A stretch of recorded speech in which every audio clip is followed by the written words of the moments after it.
Hello guys, welcome to my channel Petuk Jhipai. Stay with me. নমস্কার বন্ধুরা, আশা করি তোমরা সবাই ভালো আছো। আজকে আবারও নিয়ে চলে এসেছি নতুন একটি রেসিপি। এই যে আজকে বানাতে বসে গিয়েছি ফ্রাইড রাইস। প্রথমেই কড়াইয়ে জল চাপিয়ে তার ওপরে গোটা গরম মশলা দিয়ে দিয়েছি, লবঙ্গ, এলাচ, দারচিনি দেখলে তোমরা, দিয়ে জলটাকে কিছুক্ষণ ফুটতে দিয়ে দেব। তারপর চালগুলো ধুয়ে নেব। চালগুলো মোটামুটি 2-3 বার ভালো করে পরিষ্কার করে নিতে হবে। চালগুলো ধোয়া হয়ে গেলে এবং জলটা হালকা গরম বা একটু ফুটে এলে এই চালগুলো আমরা দিয়ে দেব।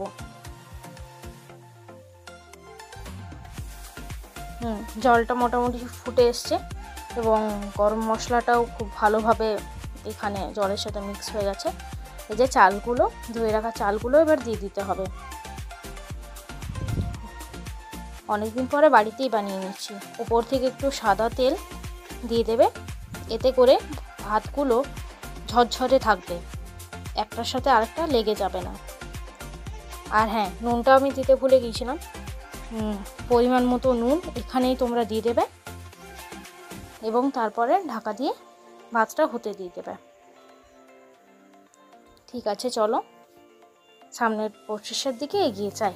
এই যে তারপর মোটামুটি যেসব সবজিপাতিগুলো হাতের কাছে থাকবে, বাড়িতে খুব সহজে এগুলো বানানো যাবে। আমার কাছে 2 কালারের গাজর ছিল, তাই সেই 2 কালারের গাজর, এই যে দেখো, এই গাজরটার কালারটা কিছুটা বিট বিট টাইপের, আর একটা নর্মাল অরেঞ্জ গাজর। এই 2 গাজরকে আমি খুব ভালো করে কেটে নিয়েছি। সবজিগুলো কেটে ফুল স্পিডে ঝাঁকানাকা ঝাঁকানাকা ঝাঁকানাকা জু বুম বুম বুম বুম বুম বুম ভু টিং টিং টিলিং টিং করে সবজিগুলো কেটে নিতে হবে। এবার ব্যাপারটা হচ্ছে, সবজিগুলো তুমি যত সুন্দর করে কাটতে পারবে, যত সুন্দর শেপের কাটতে পারবে, ততই কিন্তু রাইসটা ওপর থেকে দেখতে ততটাই সুন্দর লাগবে। এই যে মটরশুঁটি নিয়ে নিতে পারো তোমরা, আমার হাতের কাছে ছিল তাই আমি দিয়েছি। সবজিগুলো কিন্তু বেশিরভাগগুলো সবই অপশনাল, তোমার হাতের কাছে যা যা থাকবে তুমি তাই দিয়ে বানিয়ে দেবে। কিন্তু তা বলে আমি আদার্স কোনো সবজির কথা বলছি না। ফ্রাইড রাইসে তো তুমি আর পটল কুমড়ো দেবে না, তাই না, বা লাউ দেবে না, সেই হচ্ছে ব্যাপার। গাজর, বিট দিতে পারো, বিট দিলে কালারটা অবশ্য চেঞ্জ হয়ে যাবে। আমি 2 কালারের গাজর, ক্যাপসিকাম আর বিনস, এই কটা সবজি নিয়েছি। সাথে নিয়েছিলাম মটরশুঁটি, সেটা তোমরা দেখলে। খুব সুন্দর সুন্দর শেপ দিয়ে সবজিগুলোকে আমি কেটে নিয়েছি। এই সবজিগুলো ধুয়ে পরিষ্কার করে রেখে নেব। এরপর একটা কড়াইয়ে তেল গরম করে তাতে একে একে সবজিগুলো আমি ভাজতে থাকবো।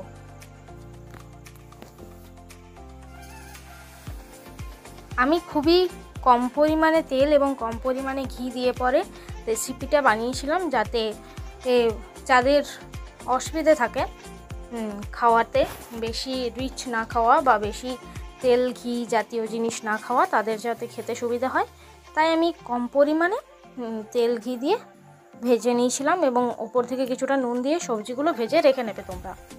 ঠিক আছে,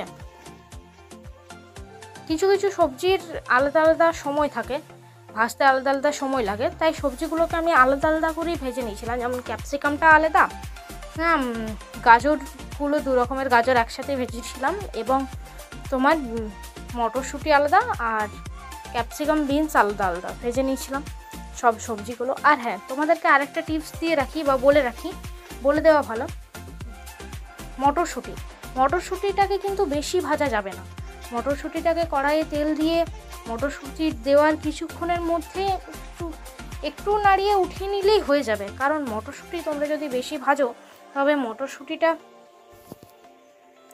সংকুচিত হতে থাকবে, ছোট হয়ে যাবে এবং একটা অন্য রকমের গন্ধ ছাড়ে, অন্য রকমের একটা সেন্ট ভাজার পরে আসতে থাকে। তো তোমরা যদি মটরশুঁটিটাকে অতিরিক্ত ভেজে ফেলো, তাহলে মটরশুঁটির মটাও আর দেখতে পাবে না। তাই মটরশুঁটিগুলো একটু কম ভেজে নেওয়াই ভালো। মটরশুঁটিগুলো ভেজে নিয়েছি আমি হালকা করে। তারপরে কড়াইতে ঘি দিয়ে কাজু কিশমিশগুলোকেও ভেজে নিয়েছি। এখানে আমি কাজু কিশমিশটা কম পরিমাণে দিয়েছিলাম। আমি খুব একটা ভাজা খেতে পছন্দ করি না। আমি ফ্রাইড রাইসটা হয়ে যাওয়ার পরে ওপর থেকে কাঁচা কাজু কিশমিশটা ছড়িয়ে দিয়েছিলাম। তারপর কড়াইতে ঘি গরম করে তাতে গরম মশলা গুঁড়ো দিয়ে ভাতগুলো দিয়ে নাড়াচাড়া করে নিয়েছিলাম। প্রথমে মিশিয়ে নিয়েছিলাম ভালো করে ঘিটার সাথে, ঘি গরম মশলাটার সাথে। ভাতগুলো ভেজে নেওয়ার পরে উপর থেকে সবজি পাতিগুলো আমি দিয়ে দেব। এখানে নুনটা চেক করে নেবে। নুন যদি মনে হয় যে কম হয়েছে তাহলে অ্যাড করতে পারো, আর যদি মনে হয় ঠিকঠাক আছে তাহলে ঠিক আছে। আমাদের বাড়িতে অনেকজন মেম্বার, সেই জন্য অনেকটা পরিমাণে বানিয়েছিলাম সেদিন, তো দুবারে ভাগ করে করে বানাতে হয়েছে, একবারে কড়াইতে ধরাইনি। তোমরা এটাকে ভাপেও দিয়ে দিতে পারো, ভাপিয়ে করতে পারো। আমি কড়াইতেই ভেজে নিয়েছিলাম। আর হ্যাঁ, এরপর ওপর থেকে পরিমাণ মতো চিনি দিয়ে আবার নাড়াচাড়া করে ওপর থেকে কিছুটা গোলমরিচ গুঁড়ো দিয়ে দিতে পারো। আমি দিতে ভুলে গিয়েছিলাম, যাই হোক পরে দিয়েছি আবার। তো ওপর থেকে কিছুটা গোলমরিচ গুঁড়ো দিয়ে ভালোভাবে ভেজে নেড়ে চেড়ে নামিয়ে নিলেই রেডি হয়ে যাবে ফ্রাইড রাইস। এই যে দেখো, আমি প্রক্রিয়াটাকে দুবার করেছিলাম, একবারে আমার যেহেতু হয়নি, তাই সব দিয়ে কাজু কিশমিশ দিয়ে ওপর থেকে চিনি, নুন আর গোলমরিচ গুঁড়ো দিয়ে ভালোভাবে নেড়ে চেড়ে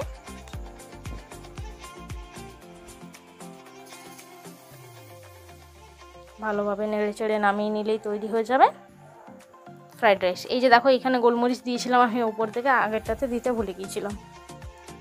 এই যে নামিয়ে নিয়েছি। দেখো, যত কালারফুল সবজি দিতে পারবে তত কিন্তু কালারফুল দেখতে হবে ফ্রাইড রাইসটা। আর সাথে ছিল ডিম কষা। ডিম কষা ছাড়াও তোমরা এটা চিকেন কষা দিয়েও খেতে পারো, চিকেন গ্রেভি, ডিমের কালিয়া, মাটন, এসব দিয়েও তোমরা ফ্রাইড রাইসটাকে পরিবেশন করতে পারো। এই যে খুবই সুন্দর দেখতে লাগছিল। যাই হোক, আমি নিজের হাতে বানিয়ে নিজে খেয়েই কি বলবো, মনোমুগ্ধ হয়ে গিয়েছিলাম। খুবই টেস্টি হয়েছিল ফ্রাইড রাইসটা। তোমাদেরকে সমস্ত রেসিপিটাই বলে দিলাম। আর হ্যাঁ, ভাতগুলোকে কিন্তু প্রথমে 80% সেদ্ধ করতে হবে। পুরো সেদ্ধ করলে সেগুলো ভেঙে যাবে পরে যখন তুমি ভাতটাকে ভাজবে, তাই 80% সেদ্ধ করাটাই বেস্ট। 80% সেদ্ধ করে নেবে।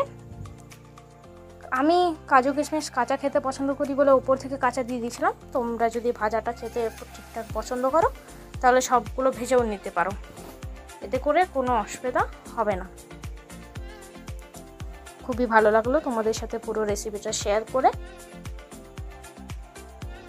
আজকের মতো এই পর্যন্তই। আবারও দেখা হবে নতুন কোনো ভিডিওতে, নতুন কোনো রেসিপি নিয়ে। তোমরা এইভাবেই আমার পাশে থেকো।